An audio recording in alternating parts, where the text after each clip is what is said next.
All right. Hey, Jeff. Good afternoon or good morning, I should say. Good to see you again. Thanks for taking some time to just tell us about yourself and your experience. First of all, congratulations on starting not one, but two new Thank business you. Thank divisions. you. Yeah. So before we jump into business ownership, what were you doing previously as a career? Sure. So if you go back, rewind about 18 months or so ago, I was in commercial software sales. I'd been selling software 13 or 14 years at that point in time. And pre-COVID, even, things were changing in that industry, and that was the change that transported me into the world I'm at now. Gotcha. So were you laid off? I was, yeah, the Okay. position was eliminated. So in that market, several of the top partners were being purchased by bigger partners. And so essentially my partner was purchased by a larger partner, and I no longer had a partner to visit. And so as a result of that, my position was eliminated, was what it was. And so I took a package and left the company. Got it. And did you think about looking for another job? I did. So I started out working with, again, this is a little pre-COVID, so there were a lot of jobs and things were just normal. And so I started out talking with several people I knew and working with LHH and other things on, dusting off my resume and getting back on the street, so to say.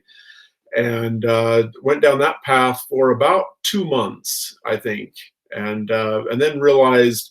In fact, it was LHH that introduced me to FranNet, and then that started the conversation of, looking at owning a business. It's something we'd often talked about doing, Mm, and we just continued to talk and thought, if not now, when, and let's just do it. So that's what led us down that path.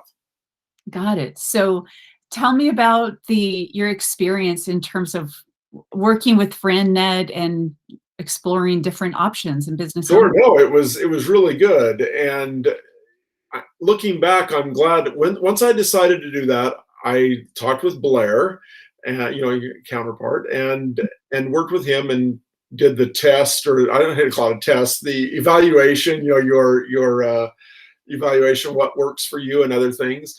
And I committed myself that if I was going to go down this path, I was going to do it right, go through the process, follow everything. And so did all that. Blair initially came back with three opportunities to look at, and I went through those.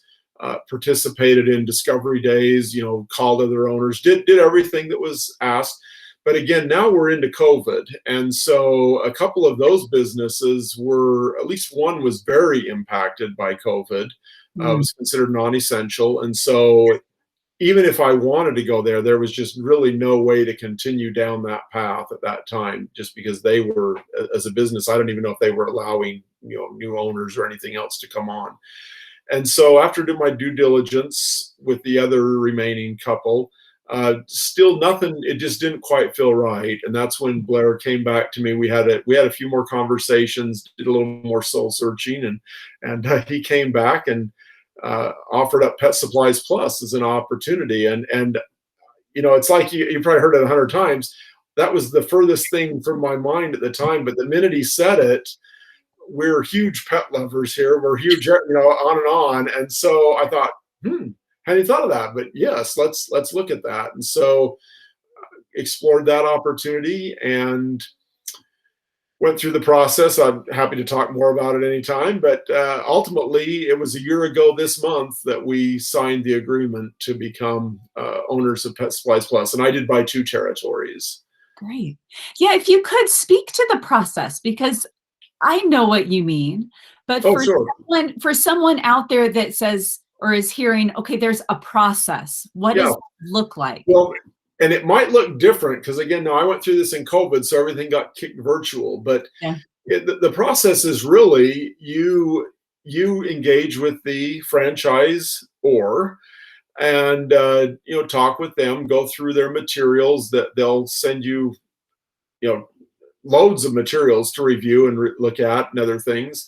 uh, participate in what they call a discovery day, which again, mine were all virtual because of COVID. So I did not get to go on site and other things, which I think would have even, helped seal the deal even better to be able to go on site and do some of the things. But they did a really good job of their virtual discovery day. So I participated in that. You get the opportunity to ask a lot of questions, and other owners participate in that. So you get a good mix of seeing what's available out there. Then I also talked with several owners. I don't remember, I called at least, I think maybe 8 or more different owners, and I tried to do it just randomly. So there was no loaded deck, or, I didn't ask them for names. I just got the list, and I did try to call markets I thought that were similar in size to the markets that I was going to be looking at.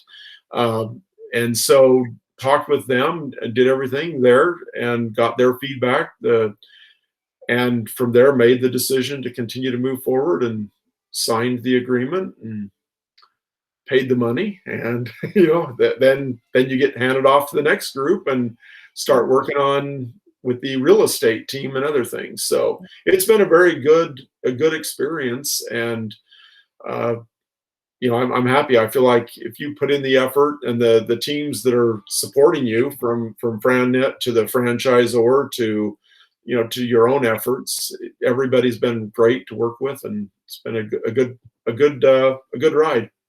Oh, glad to hear that. And I commend you for doing such thorough due diligence, because speaking with that number of other franchise owners is significant to help you make a well-informed decision. Now, I happen to know one kind of fun fact about your business location, which is it's in another state than the state in which you live. Correct. So tell us about that. So I live in Montana. I'm right outside of Glacier Park. I'm a transplant. I came here 8 years ago.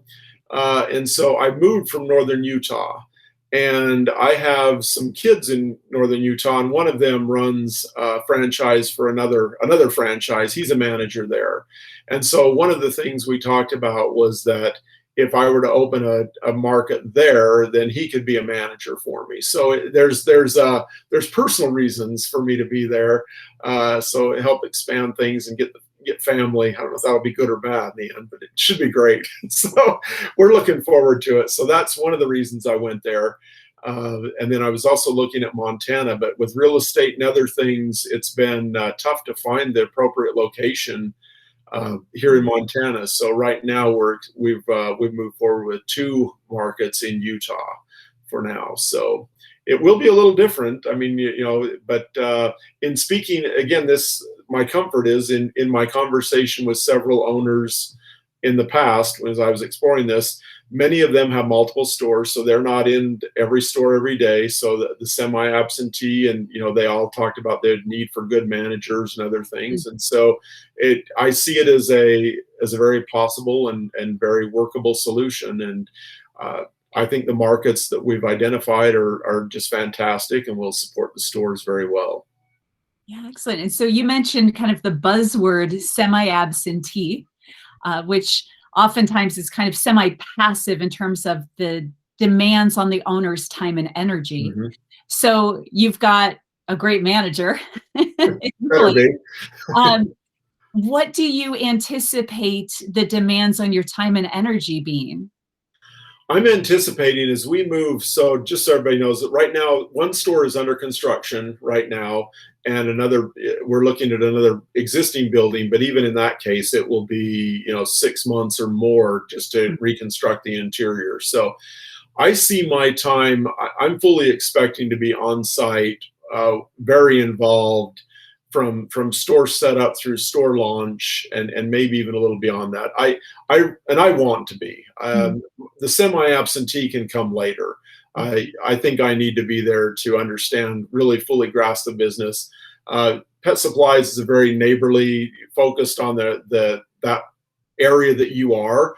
And so it'll be important for me to be there to form the relationships with others in the community, and really make sure that we're supporting the community and doing the things that are necessary to drive the business and grow the business and start out there. So I expect I'll be hands-on, and hopefully my boy won't mind the spare room or something like that, but I'll figure something out when it gets to that. Well, what a fortunate community that gets to have you and your services and someone who is so committed to serving the area. We're looking forward to it. Yeah. So last question, what advice would you have to someone that is watching or listening and they're thinking about exploring business ownership, maybe semi-absentee, maybe not? What would you say to them? I would say, follow the process. Go through the procedure. Put your effort into it. I think you get out what you put in. And so if you're half-heartedly looking at it, you'll probably get half-hearted results. I would, and by doing that, and be prepared for the unexpected. I know I went in expecting something. I hate to even say what it is, but the names, all the franchises that I was given to review would have never have showed up on a list had I just went and picked one to start exploring on my own. But at the time, once they were on the list and I started to look into them, it was interesting that I kind of understood why they were on the list, because it did seem to match. It did seem to be a fit, and it was something I would either understood or was interested in. So I would just, go through the process, talk to a lot of people. It's amazing how willing people are to help. You think in your mind you're being a nuisance, you're being who knows what. They're so willing to share information, even information that I would consider, confidential or other. I hate to say it that way, but secretive, or just it's their business, and yet they're willing to tell you all about their business. And so it's a great help, and they're passionate about it, and you can see that. So yeah, I don't think they share confidential information, but they, what most people would consider personal information, I guess is a better way to say that. They're willing to share. They're willing to help you. They want to see you succeed. If you're becoming part of the franchise family, everybody wants you to succeed. And so the amount of support and things that are out there has just been, it's been a real help. That's excellent. Well, congratulations to you and your family. And I'd love to do this again, maybe a year out, and just check in and see how things are going. You bet. No, we can film from office at one of the stores and go from there. That would be great. You can take us on a virtual tour. Absolutely. Absolutely. All right. Best of luck to you. And thanks again for your time and just providing so many wonderful insights. You bet. No, thank you. And have a great afternoon. Thanks, Jeff. Take care. Goodbye. Bye.